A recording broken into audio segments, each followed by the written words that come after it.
nos corresponde poder hoy día ver el capítulo 21 de nuestra confesión de fe, ya que se titula de la comunión de los santos y del día del Señor. Amén. Así que le invito a que podamos orar antes de iniciar, para que el Señor nos pueda dirigir en este estudio. Amén. Amado Dios y Padre Celestial, te damos gracias por tu amor y tu misericordia.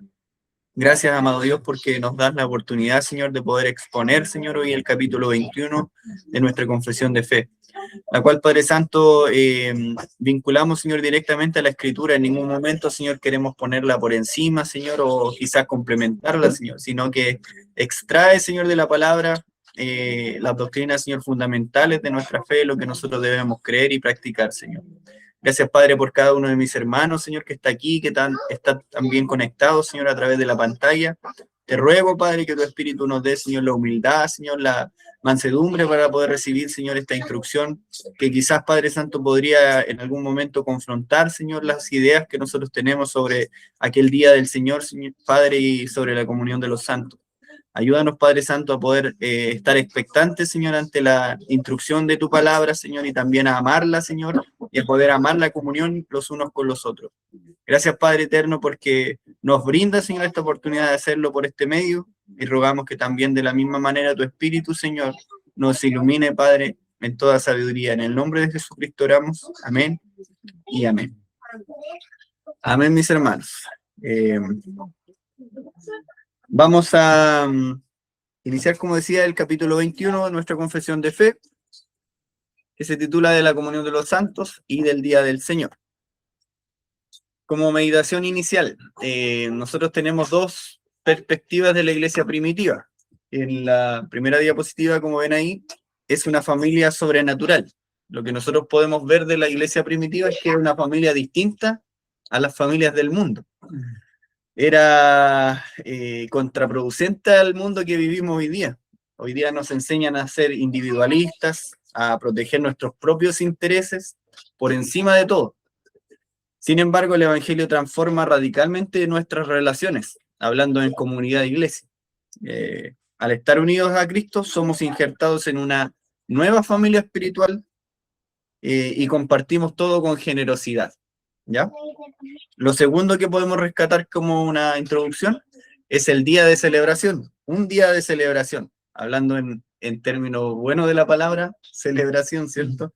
Como la iglesia primitiva no veía el primer día de la semana como una carga o un simple rito, algo que se debía cumplir, ¿cierto? Para ellos quizás tener beneficios del Señor, sino que lo veían con gozo, ¿ya? Ese era ¿cómo se dice? El cenit, el esplendor de su semana, era aquel día del Señor, donde se reunía la iglesia para cantar himnos y cánticos espirituales al Señor, para exponer la palabra y poder compartir, ¿cierto?, mutuamente las bendiciones del Señor. Era el día en que su Señor venció a la muerte, un día apartado con alegría para él. Amén.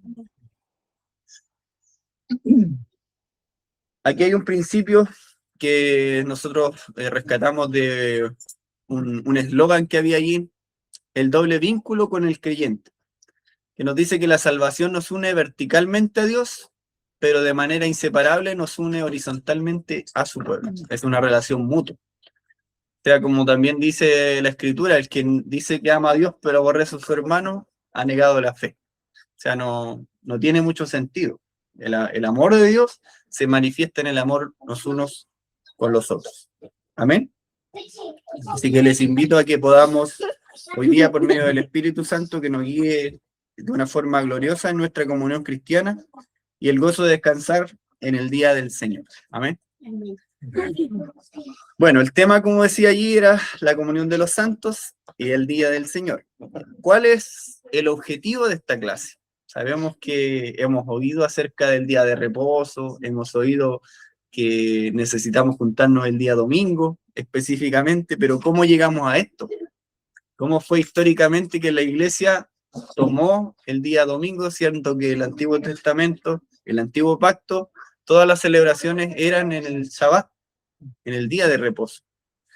Ahora, aquí vamos a ver nosotros cómo se constituye este día domingo, cómo es que la iglesia primitiva lo adoptó para sí como identidad también, como no un invento romano del siglo IV después de Cristo con Constantino, que muchos lo dicen de esta forma, sino que fue algo que se dio naturalmente, que se dio también por inspiración del Espíritu Santo, que se dio también por los principios apostólicos, y se dio también porque Jesucristo resucitó aquel primer día de la semana. Amén.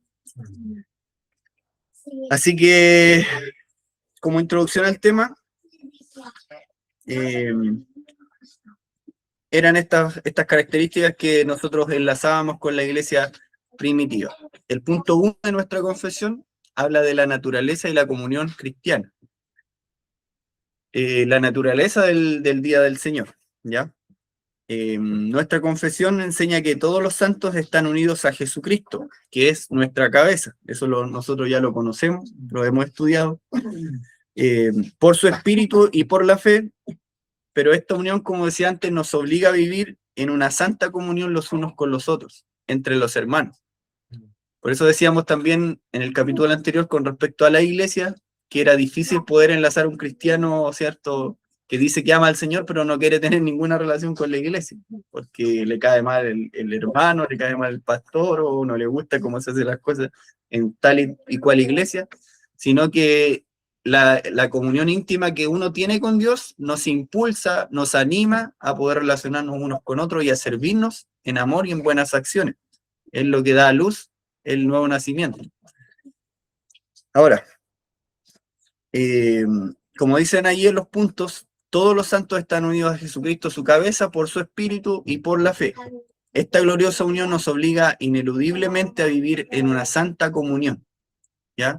Cuando hablamos de una santa comunión no significa que nos juntamos para cualquier cosa, y eso también lo debemos tener claro. Hay tiempo en lo que nos juntamos para recrearnos, para pasar un bonito tiempo juntos, para quizás hablar de algo de nuestra vida cotidiana, para compartir una once, pero el día de la comunión cristiana es un día santo para el Señor, en la que si no vamos con el propósito de edificar a nuestro hermano, de hablar del evangelio, de compartir y el servicio mutuo, no nos está haciendo de provecho el día del Señor. Eso es importante que ustedes lo anoten. Como dice ahí el tercer punto, nos congregamos para el culto público a Dios y realizamos servicios para nuestra edificación mutua. Amén. También lo que dice ahí nuestra confesión es que nos socorremos en cosas temporales según las necesidades, manifestando el amor de Cristo, ¿ya? Ojo aquí cuando hay ocasiones en las que se dice los cristianos del primer siglo, ¿cierto?, compartían todas las cosas, tenían todas las cosas en común, por ende nadie era dueño de lo suyo propio. Muchas veces se ocupa esto en un buen sentido y muchas veces se ocupa en un mal sentido también. Esta santa comunión, para que usted entienda, no destruye la propiedad privada, ¿ya?, ni el derecho legítimo que cada uno tiene sobre sus bienes, sino transforma al creyente en un administrador generoso que de forma voluntaria, movido por el amor, pone lo que tiene al servicio del cuerpo de Cristo. Eso es importante también conocerlo. Miren lo que dice Primera de Juan, capítulo 1, versículo 3. Lo que hemos visto y oído, eso os anunciamos, para que también vosotros tengáis comunión con nosotros, y nuestra comunión verdadera es con el Padre y con su Hijo Jesucristo. Amén. Esa es la esencia de nuestro servicio cristiano, de nuestro culto cristiano. La comunión con Dios el Padre, su Hijo, con el Espíritu Santo y también con la comunidad de la iglesia, con el cuerpo de Cristo. Por eso decía yo que no es un ámbito autónomo, personal, el que nosotros hayamos sido salvados por la gracia de Cristo, sino para hacer en comunidad esa iglesia redimida por Cristo. Él viene por su iglesia, por una comunidad de cristianos que son un solo cuerpo, con diferentes actitudes, con diferentes mañas, unos más altos, unos más bajos, unos gorditos, unos flaquitos, pero Él viene por su iglesia, santa, sin mancha ni arruga. Amén. Amén.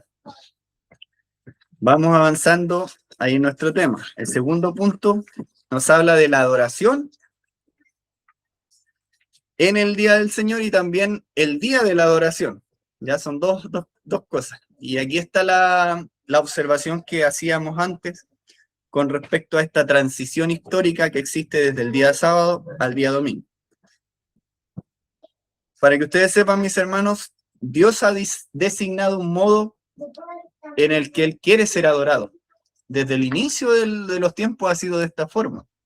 Como ejemplo tenemos los hijos de Aarón, ¿cierto? Nadab y Abiú. Cuando ellos presentan a Jehová un fuego extraño, quemaron un fuego extraño en el tabernáculo que Jehová nunca les había mandado. ¿Qué hizo Jehová? Descendió fuego del cielo y los consumió. Eso nos habla de la seriedad con la que nosotros deberíamos respetar el servicio al Señor, ¿ya? Por muy legalistas que queramos sonar o que queramos parecer, no estamos hablando de un legalismo, sino de la instrucción del decreto de Dios que Él ha diseñado en cómo quiere que nosotros le glorifiquemos. ¿Se entiende? Eso es conocido hoy en día como el principio regulador de la adoración. Puede anotarlo ahí porque al final de la clase también lo vamos a evaluar. El principio regulador de la adoración, ¿ya? Que básicamente nos da a entender que debemos adorar a Dios no según nuestros inventos humanos, sino únicamente como Él lo ha prescrito. En este caso, el principio regulador de la adoración, en palabras básicas, lo que Dios nos ha mandado en su palabra, no hay que hacerlo en el culto público. ¿Ya? Ahora, en cuanto al día designado para adorar, hubo una transición gloriosa y redentora. Mientras que el Shabbat, ¿cierto?, el séptimo día de la semana, recordaba el descanso de la creación material en el antiguo pacto. Recordamos que en el séptimo día Dios descansó de toda su obra y fue día santo para el Señor. La iglesia del primer siglo observa el domingo, el primer día de la semana, celebrando la nueva creación inaugurada por la resurrección de Cristo, ¿ya? Vamos a ver algunos fundamentos bíblicos de esta transición histórica, ¿ya? Lo primero es la resurrección y las apariciones de Cristo. Puede anotarlo ahí. La resurrección y las apariciones. Cristo resucitó el primer día de la semana según Mateo 28:1 y se apareció a sus discípulos reunidos ese mismo día en Juan 20:19 y exactamente una semana después, en el mismo día del primer día de la semana, en Juan 20, versículo 26. El segundo fundamento bíblico es el derramamiento del Espíritu Santo. Pentecostés, el día en que nació quizás la iglesia visible, sabemos que la iglesia visible ha permanecido en todos los tiempos. La iglesia visible nació en el día de Pentecostés, cuya coincidencia, quiero usar esta palabra irónicamente, como coincidencia, ocurrió el primer día de la semana, ¿ya? Y eso lo podemos encontrar en Hechos 2. Y tercero, el patrón apostólico. Nosotros vemos a la iglesia congregándose, ¿para qué? Para partir el pan, para recoger las ofrendas, para poder meditar en la oración y en las escrituras. ¿Cuándo? El primer día de la semana. A diferencia de los judíos que iban al templo en el día de reposo, la iglesia de Cristo del primer siglo se reunía en casas para partir el pan y para predicar el evangelio el primer día de la semana. Eso nosotros lo podemos ver en Hechos 27, Primera de Corintios 16:2, y también cuando Juan lo llama oficialmente el día del Señor, aquel día del Señor grande y temible en Apocalipsis 1:10. Esos son los elementos bíblicos con respecto a la transición del día sábado al día domingo, como día de reunión, ojo, como día de reunión. Ahora, también hay una evidencia histórica en la iglesia primitiva, porque como decía al principio, algunos dicen que se toma el día domingo porque el emperador Constantino, ¿cierto?, en el siglo IV designó este día para cambiar la fiesta del sol, del dios sol, para paganizar un poco el cristianismo. Eso está alejado de la realidad con los datos históricos que tenemos también hoy. Resulta que los primeros cristianos eran considerados una secta del judaísmo. Así eran vistos nuestros hermanos en el primer siglo. Por ende, ¿qué es lo que ellos buscaban intensamente? Era que pudieran tener su identidad propia, que no los confundieran con judíos raros, judíos especiales, una secta del judaísmo, sino eran una nueva iglesia, en este caso de Cristo, la iglesia de Cristo, la iglesia visible del Señor. Por ende, todo lo que era la circuncisión, la práctica de las fiestas judías y todo ese tipo de cosas, eran sombras de lo que ellos estaban celebrando en Cristo, ¿ya? Los documentos históricos, aquí solamente tenemos 3 de ejemplos, pero hay muchos más, de que el día del sábado a domingo no fue un invento humano posterior, sino que fue un patrón establecido, en este caso por Cristo y también por los apóstoles. El primer documento que tenemos es la Didache, o Didache, en el año 100 después de Cristo, donde este documento es un manual de enseñanza para la iglesia primitiva. Ahí se instruían las ordenanzas, cómo debía ser el culto, cómo se debían recolectar las ofrendas, la atención a los huérfanos y a las viudas. Pero dice este documento: reuníos el día del Señor, partid el pan y dar gracias, después de haber confesado vuestros pecados. O sea, le está dando claramente la referencia que deben reunirse el día del Señor, el primer día de la semana, el día de la resurrección de nuestro Señor Jesucristo. Otro documento es Ignacio de Antioquía, en una de sus cartas a los magnesios, en el 110, Ignacio de Antioquía era un discípulo del apóstol Juan. Y él dice, ya no observan el sábado, sino que viven en la observancia del día del Señor, el cual también nuestra vida brotó por medio de él. Él está dando a conocer cuándo es que se reúne la iglesia de Cristo. Justamente no se observa el día sábado, sino que viven en la observancia del día del Señor. Y entendemos que el día del Señor es el primer día de semana, el día de la resurrección de nuestro Señor Jesucristo. El tercer documento histórico es Justino Mártir, en una de sus apologías contra el emperador romano, en el 150 después de Cristo. El día llamado del sol, ojo, mucho antes de que Constantino ya quizás instaurara oficialmente como día de culto, ya los cristianos se reunían, ¿cuándo? En el día del sol, el que es llamado día del sol.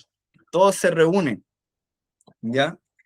En un mismo lugar, porque es el primer día que Dios, habiendo transformado las tinieblas y la materia, creó el mundo. Y Jesucristo, nuestro Salvador, resucitó de entre los muertos aquel mismo día. Hace esa comparación gloriosa entre el primer día de la creación y el primer día de la nueva creación que nosotros tenemos en Cristo Jesús. Ahora, aquí es donde quizás podemos ponernos un poquito quisquillosos con respecto a la observancia del día de reposo. Si bien es cierto, hay algunos movimientos que guardan o santifican el Shabbat, por decirlo de una manera general, o guardan aquel día de reposo, y nosotros alegamos que no, que se debe celebrar el día domingo, que no hay que ser tan legalista porque era algo del antiguo pacto, pero resulta que nosotros deberíamos reservar aquel día para el culto público y para el culto privado del Señor. O sea, también debemos santificar aquel día para el Señor. Intentar en nuestras fuerzas posibles no hacer actividades que podemos hacer el resto de la semana, porque es un día santo para nuestro Dios. ¿Qué es lo que nosotros, por ejemplo, entendemos? Este día se guarda santo para el Señor mediante acciones concretas, no pensamientos o no intenciones del corazón, sino acciones concretas. Los creyentes, preparando de antemano su corazón, descansan de sus trabajos habituales y sus recreaciones mundanas. Este tiempo se aparta de manera especial para dedicarse al culto público y privado y a los deberes de necesidad y misericordia. Esa es como la instrucción que nosotros deberíamos observar el día del Señor. Este es un enorme regalo de la gracia de Dios y un anticipo también del reposo eterno. Si bien es cierto, los creyentes o los cristianos generalmente son observados como buenos para el trabajo, trabajadores, esforzados, y resulta que hay algunos que trabajan hasta el día domingo, o el día sábado, el día domingo, quizás por sus necesidades económicas, quizás por conseguir algo más de lucas, ¿cierto? Pero no estamos dándole espacio para poder descansar en el Señor y en su obra. sea, si nosotros apartamos ese día de todos nuestros trabajos reales, también estamos cumpliendo el cuarto mandamiento, porque no estamos, en este caso, proveyendo para nuestras necesidades, sino apartando ese día santo para el Señor. Y como dice ahí, por sobre todas las cosas, para poder hacer los deberes de necesidad y de misericordia para con otras personas. Eso también es importante. El día del Señor, como decía, es un anticipo del reposo eterno. Eso es lo que nos ayuda a observar cuando entremos en nuestro reposo, que es nuestro Señor Jesucristo. La comunidad de la fe se fortalece de forma también corporativa mediante la predicación de la palabra, la administración de las ordenanzas y la oración. Eso es lo que nosotros vamos a hacer al culto del día domingo, o deberíamos ir a hacer. Como dice Hebreos capítulo 10, no sé si está acá, no, Hebreos capítulo 10, versículos 24 y 25.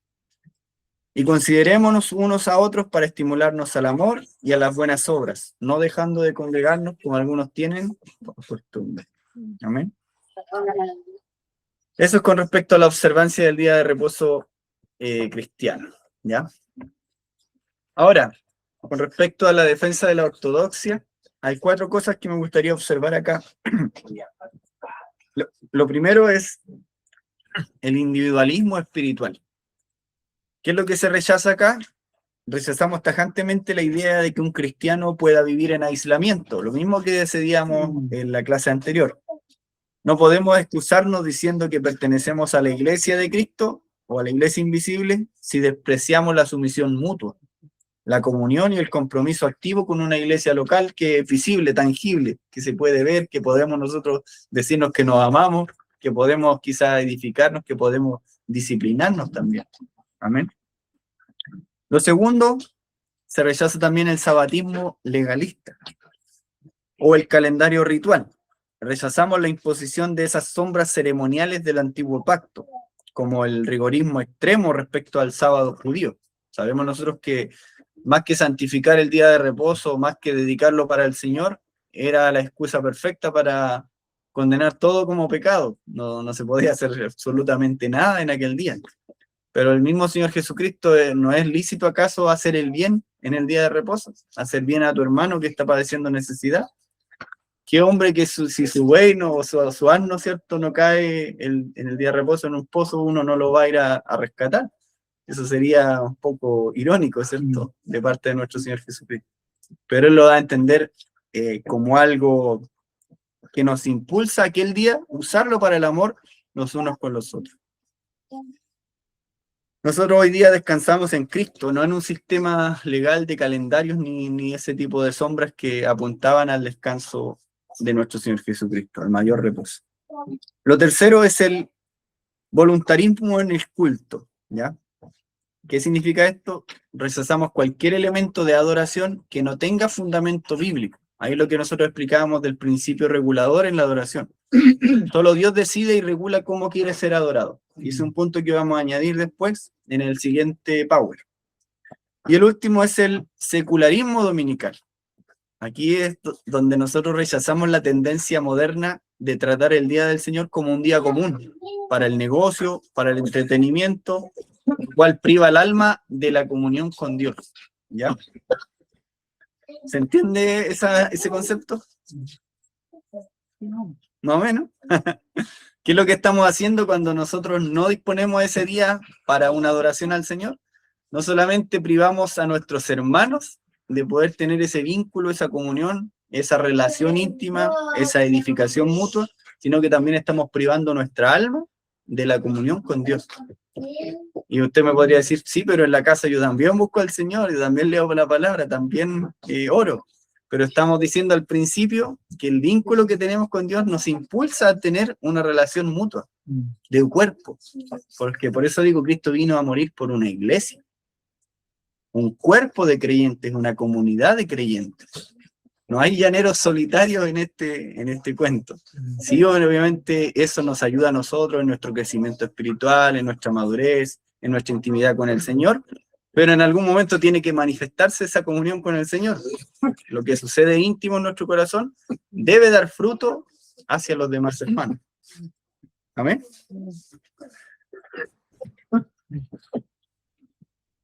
Amemos, mis hermanos, a la iglesia, sujetémonos a nuestros pastores, ancianos, sirvamos con nuestros dones y adoremos a nuestra única cabeza, que es nuestro Señor Jesucristo. Perseveremos en nuestro domingo, anticipando aquel descanso eterno. Esa sería la manera en la que nosotros deberíamos ver y observar el día del Señor. Como dice ahí, principio regulador de la adoración, adorando a Dios según su diseño y su revelación, ¿ya? Si nosotros avanzamos en el segundo punto, ¿qué es el principio regulador de la adoración? Bueno, el principio de sola escritura quiere decir que nosotros consideramos a la escritura como nuestra única norma de fe y de conducta de vida del cristiano. No nos regimos por ordenanzas humanas o percepciones humanas que a nosotros nos convienen, sino que nosotros defendemos el principio que los mismos apóstoles Pedro y Juan dijeron en el concilio con los ancianos en Jerusalén. Es necesario obedecer a Dios antes que a los hombres. Ese es el principio de sola escritura. Y esto establece que la adoración pública en la iglesia solo está permitido aquello que Dios ha instituido expresamente en su palabra. O sea, lo que Dios ha mandado, ¿ya?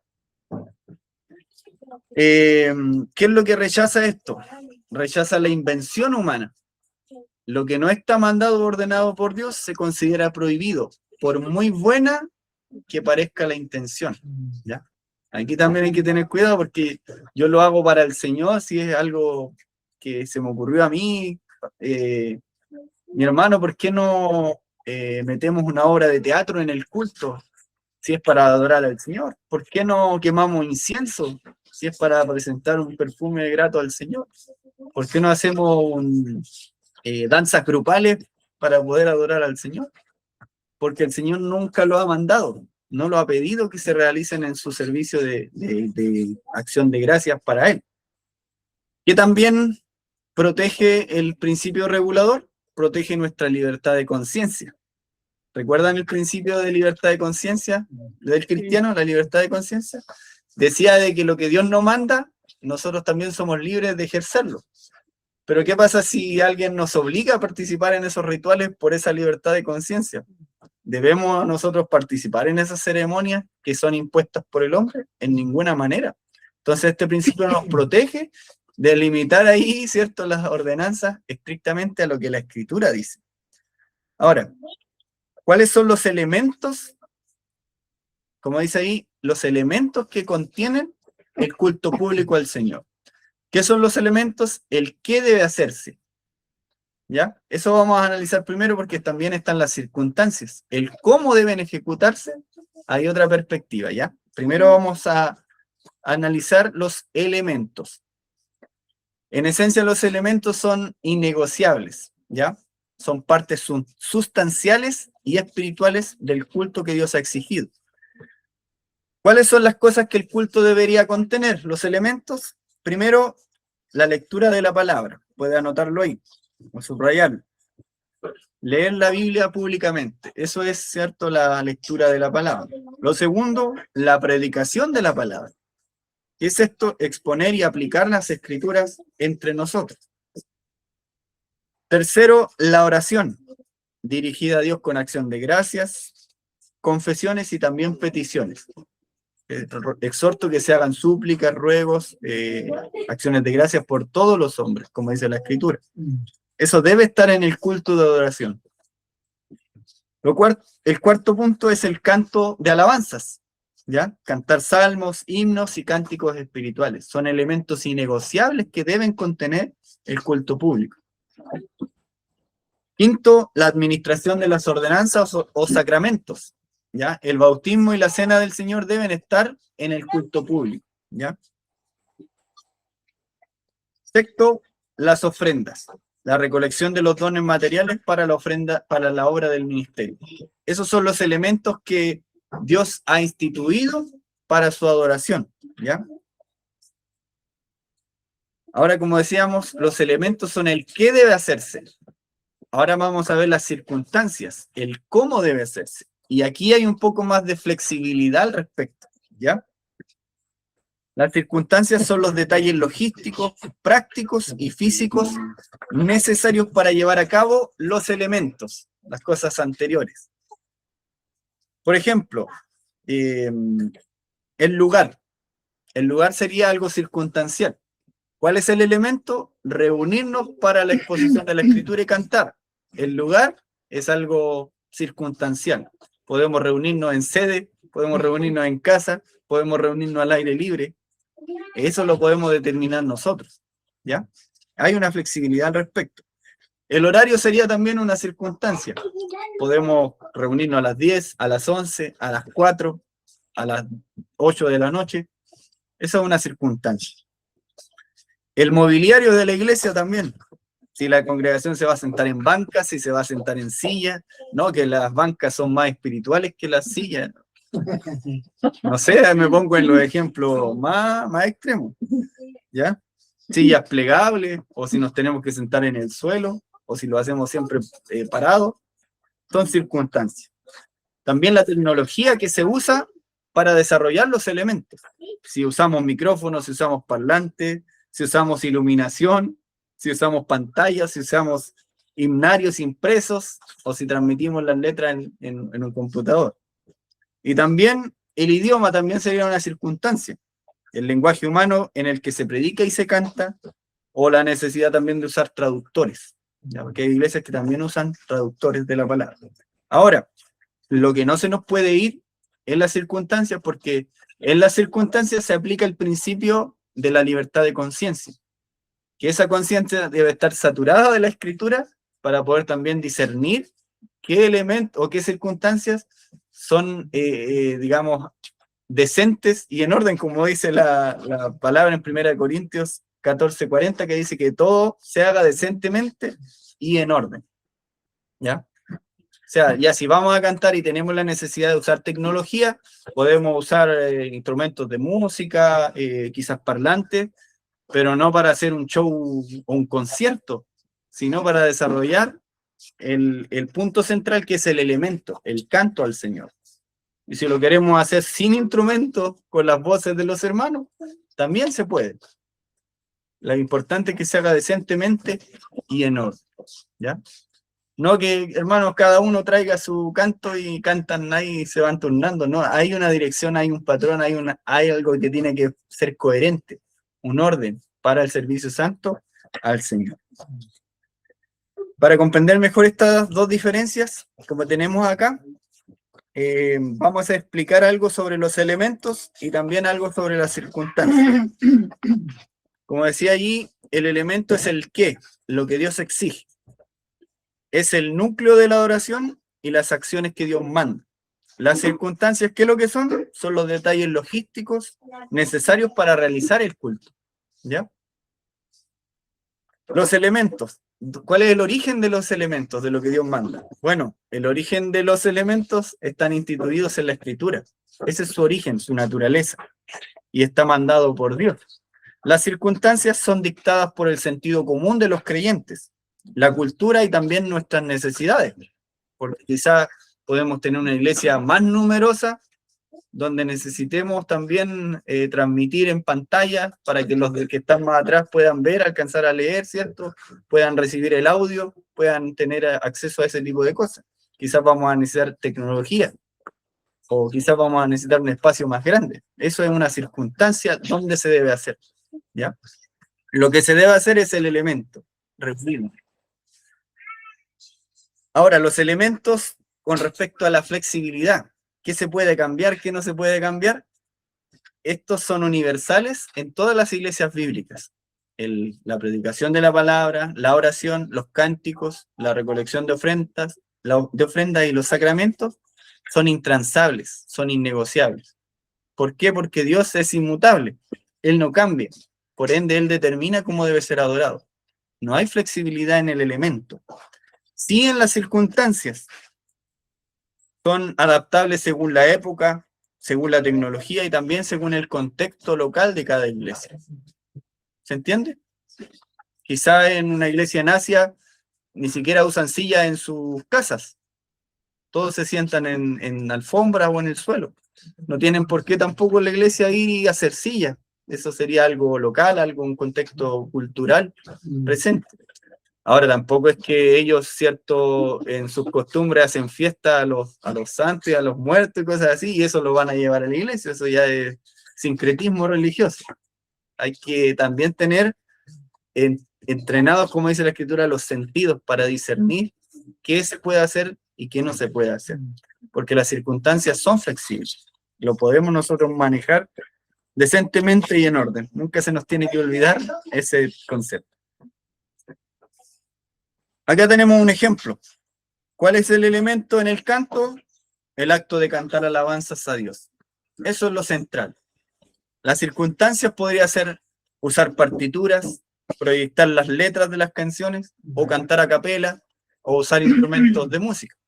Son circunstancias que se utilizan para llevar a cabo el elemento, que es cantar alabanza. ¿Se entiende? Otro ejemplo es la palabra. ¿Cuál sería el elemento? Leer y predicar la Escritura. Ese es el elemento que no puede faltar en el culto de oración. ¿Cuál es la circunstancia? Si el predicador está usando el data, ¿cierto? El proyector para hacer una presentación de la exposición de la palabra, si usa su computadora ahí en el púlpito para predicar, o usa una Biblia de papel, está usando medios, circunstancias para llevar a cabo la ordenanza, el elemento central, que es la exposición de la palabra. Otro ejemplo, la cena del Señor. Celebrar la cena con pan y vino, ese es el elemento del nuevo pacto. Debe estar ahí central en nuestra adoración. Las circunstancias, quizás nosotros como iglesia, cuántas veces lo hacemos al mes, cuántas veces lo hacemos al año, si lo hacemos en copas individuales cada uno, si llevamos un cáliz para todos, son circunstancias. Son elementos que se pueden manejar conforme al acuerdo que podamos tener los unos con los otros. Obviamente que nos invite a hacerlo decentemente y en orden, que no se vuelva un griterío, si chuta hay más desorden porque se andan pasando la copa, tenemos que evaluarlo. ¿Se ve? ¿Se entiende esa dinámica? Amén. Entonces el principio regulador busca proteger la libertad de conciencia de los creyentes, asegurando que no se nos obligue a participar en prácticas religiosas inventadas por hombres, y al mismo tiempo mantener el enfoque del culto puramente en lo que Dios ha revelado en su palabra, usando el sentido común para organizar el encuentro de manera ordenada. Ese es el principio regulador de la adoración. Amén. Amén, mis hermanos. ¿Se entendió también ahí los que están en línea? Amén. Vamos a orar para finalizar la grabación y luego vamos a estar dando paso a las preguntas. Amén. Y a la participación de ustedes. Amén. Amado Dios, Padre Celestial, gracias te damos por esta reunión que hemos podido tener, Señor, exponiendo, Padre, lo que nosotros creemos y confesamos con respecto al día del Señor, al día que tú has apartado, Señor, para el culto público, Señor, y privado de nuestra fe. Gracias, Padre, por darnos a entender, Señor, lo que tú quieres, cómo tú quieres ser adorado, Señor, y cómo nosotros debemos proceder y manifestarnos, Padre, conforme a esa revelación. No actuar, Padre Santo, inventando algo nuevo, Padre, como si lo que tú instituiste, Señor, fuera algo arcaico, Señor, o antiguo, sino a observarlo de una manera santa, gloriosa, Padre, porque de esa manera tú vienes por tu iglesia, Padre. Gracias, bendito Dios, por poner estos principios, Señor, en nuestra vida, y que no sean, Padre Santo, algo en lo que pueda generar un conflicto en nosotros, Señor, sino simplemente una admiración, Padre, hacia ti, para reconocer que tú eres un Dios santo, un Dios glorioso, un Dios eterno, Padre, que no tranza, bendito Dios, con cosas que tú no has establecido, Señor, o que por muy buenas que parezcan, Señor, engañosos en nuestro corazón, más que todas las cosas, Señor. Ayúdanos también a someter nuestras conciencias a tu palabra, Padre, para que todo pueda proceder, Señor, decentemente y en orden en nuestros servicios. Gracias, Padre, por mis hermanos, por los que están conectados, Señor, y por los que están presentes, Dios. Dejamos esta reunión bajo la dirección de tu Espíritu Santo, en el nombre de Jesús. Amén y amén.